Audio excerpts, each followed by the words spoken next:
নমস্কার বন্ধুরা, নবদিগন্ত চ্যানেলের পক্ষ থেকে আপনাদের সকলকে জানাই স্বাগতম। তো বন্ধুরা, এখন আমি এই ভিডিওতে আপনাদের সাথে যে আপডেটটি শেয়ার করতে চলেছি, একটি ভীষণ গুরুত্বপূর্ণ আপডেট। যে আপডেটটি দেখলে কিন্তু চাকরি প্রার্থীদের চোখ কপালে উঠে যাবে, এরকম একটি বিষয়, যেটা দেখে প্রধান বিচারপতিও কিন্তু চমকে উঠেছিলেন।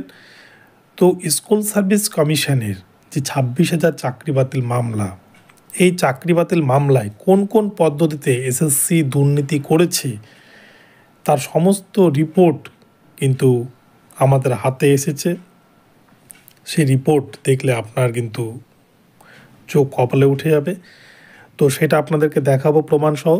এবং এছাড়াও 30 লক্ষ পরীক্ষার্থীর যে অরিজিনাল ওএমআর সিট, সেগুলি গেল কোথায়? 30 লক্ষ যে ওএমআরে ম্যানিপুলেশন করা হয়নি, তার গ্যারান্টি কে দেবে? তো চলুন এই বিষয়ে আমরা বিস্তারিত জেনে নেব এই ভিডিওর মাধ্যমে। তবে তার আগে বলি, যারা প্রথমবার চ্যানেলটি দেখছেন আপনারা অবশ্যই চ্যানেলটিকে সাবস্ক্রাইব করে দেবেন। তো চলুন আমরা মূল পর্বে ফিরে যাই এবং বিস্তারিত আপডেট দেখে নিই।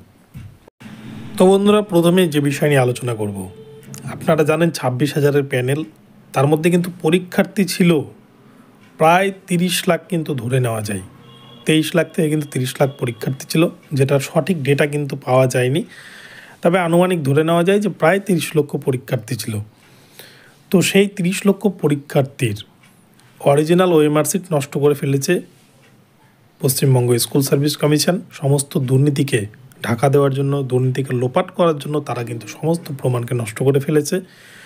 এখন বিষয় হলো, আমরা দেখেছি সাদা খাতা দিয়ে যারা 52 পেয়ে গেছে 55-র মধ্যে, তারা যদি সাদা খাতা দিয়ে 52 পেতে পারে, তাহলে তো এমনও হতে পারে যে অনেকেই হয়তো অরিজিনাল ওএমআর সিটে পাস করে গিয়েছিলেন, তাকে ইচ্ছাকৃতভাবে ফেল করিয়ে দেওয়া হয়েছে, হতেই পারে।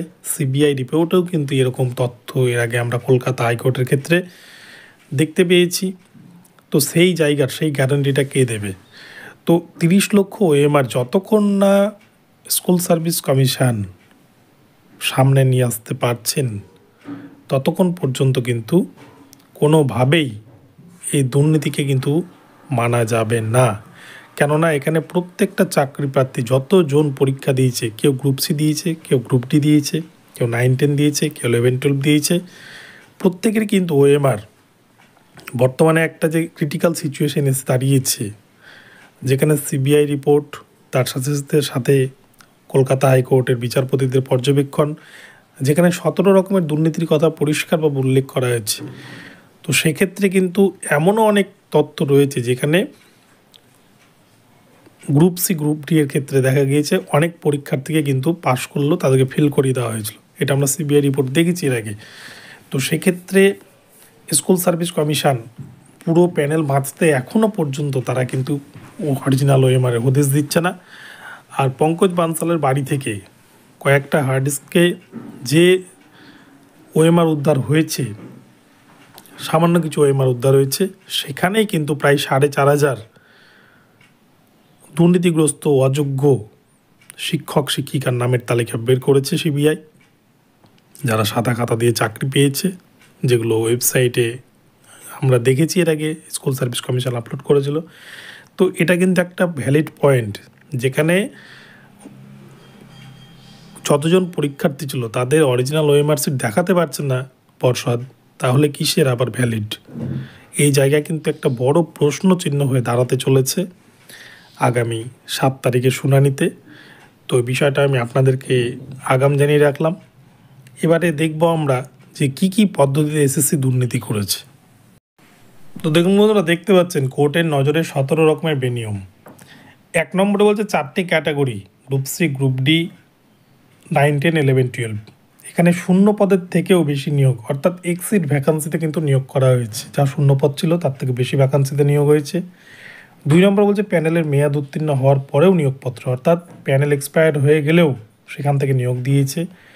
3 নম্বর প্রকাশিত হয়নি নম্বর সহ চাকরি প্রার্থীদের merit list, breakup merit list প্রকাশই করেনি স্কুল সার্ভিস কমিশন। 4 নম্বরে বলছে ব্ল্যাঙ্ক ওএমআর সিট জমা দিয়েও হয়েছে নিয়োগ, এটা সবাই আমরা জানি। 5 নম্বর বেআইনিভাবে গোপন টেন্ডারে নাইসাকে ওএমআর মূল্যায়নের দায়িত্ব দেওয়া হয়। 6 নম্বর বলছে নাইসা আবার তৃতীয় এজেন্সিকে নিয়োগ করেছে, যা সম্পূর্ণরূপে কিন্তু বেআইনি। আর এই নাইসার কাছে উপঢৌকন পাঠাতেন পার্থ চট্টোপাধ্যায় এবং তার মাধ্যমে কিন্তু প্রার্থীদের নামের লিস্ট পাঠানো হতো, আর সেইভাবে কিন্তু ওএমআর সিটে তাদেরকে পাশ করিয়ে দেওয়া হতো নাম্বার বাড়িয়ে। এছাড়াও ওএমআর সিটকে স্ক্যান করা হয়েছে এসএসসি নিজস্ব অফিসেই। 8 নম্বর বলছে এসএসসি সার্ভারে সিবিআই কোনো স্ক্যান মিরর ইমেজ পায়নি। 9 নম্বর দুর্নীতি হচ্ছে প্রার্থীদের আরটিআই কপিতে যে স্ক্যান কপি দিয়েছে এসএসসি, সিবিআই তাদের সাথে কিন্তু সার্ভারের যে RTI copy SSC copy OMR copy রয়েছে তার কিন্তু কোনো রকম কোনো মিল পায়নি। 10 নম্বর হচ্ছে স্ক্যান কপি না রেখেই আসল ওএমআর সিটকে নষ্ট করে দেওয়া। 11 নম্বর হচ্ছে প্যানেলে নাম না থাকলেও বাইরে থেকে ক্যান্ডিডেটকে নিয়ে এনে নিয়োগপত্র দিয়েছে স্কুল সার্ভিস কমিশন। 12 নম্বর দুর্নীতি হচ্ছে র্যাঙ্ক জাম্প করাদেরকে নিয়োগপত্র দেওয়া হয়েছে, যারা নিচু র্যাঙ্কে ছিল তাদেরকে কিন্তু উপরের দিকে নিয়ে চলে আসা হয়েছে।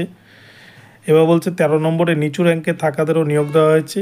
14 নম্বর রিক্রুটমেন্ট রুলস না মেনে 4টি স্তরে দেদার নিয়োগ দেওয়া হয়েছে। 15 নম্বর পরীক্ষা না দিয়েও চাকরি, এটা সব থেকে গুরুতর অভিযোগ। এসএসসির 26,000 চাকরি বাতিলের পেছনে যতগুলো কারণ রয়েছে সব থেকে গুরুতর কারণ কিন্তু এটাই যে পরীক্ষা না দিয়েও চাকরি পেয়ে গেছে এই 26,000 প্যানেলে থাকা বহু শিক্ষক শিক্ষিকা, যাদের কাছে অ্যাডমিট কার্ড পর্যন্ত নাই, যারা অ্যাপ্লাই করেনি তাদেরকেও কিন্তু নিয়ে এনে টাকার বিনিময়ে নিয়োগ দিয়েছে তৎকালীন শিক্ষামন্ত্রী সহ যারা বোর্ডে ছিলেন তারা। তো আমরা কিন্তু সিবিআইয়ের তথ্য অনুযায়ী আমরা বারংবার এই বিষয়গুলোকে প্রার্থীদের সামনে নিয়ে এসেছি। যখন কলকাতা হাইকোর্টে মামলা চলছিল তখনও কিন্তু আমরা এই বিষয়গুলো দেখিয়েছি, আবারও আপনাদের দেখাচ্ছি। পরীক্ষা না দিয়েও প্রাথমিকেও যেমন চাকরি পেয়েছে, এসএসসিতেও কিন্তু বহু প্রার্থী এভাবে চাকরি পেয়েছেন।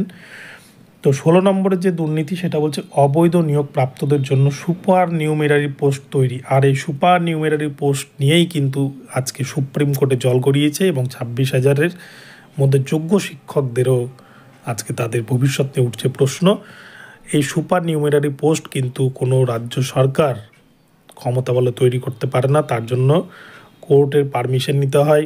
কোর্ট থেকে কিন্তু সাংবিধানিক অধিকারে এমার্জেন্সি বেসিসে নিউমেরারি পোস্ট তৈরি করতে পারে। এটা কিন্তু কোনো রকম সরকারের ক্ষমতা দেখাতে পারে না, সরকার এটা নিজের ইচ্ছা মতো করতে পারে না। আর সরকার এটা করতে গিয়েই কিন্তু ফেসে গেছে, এখানে দুর্নীতির ইঙ্গিত পেয়েছে এবং এটা নিয়ে কিন্তু নতুন করে মামলা দায়ের হয়, যার ফলশ্রুতি আজকে সুপ্রিম কোর্টে চাকরি প্রার্থীদের ভবিষ্যৎ অনিশ্চয়তার মুখে।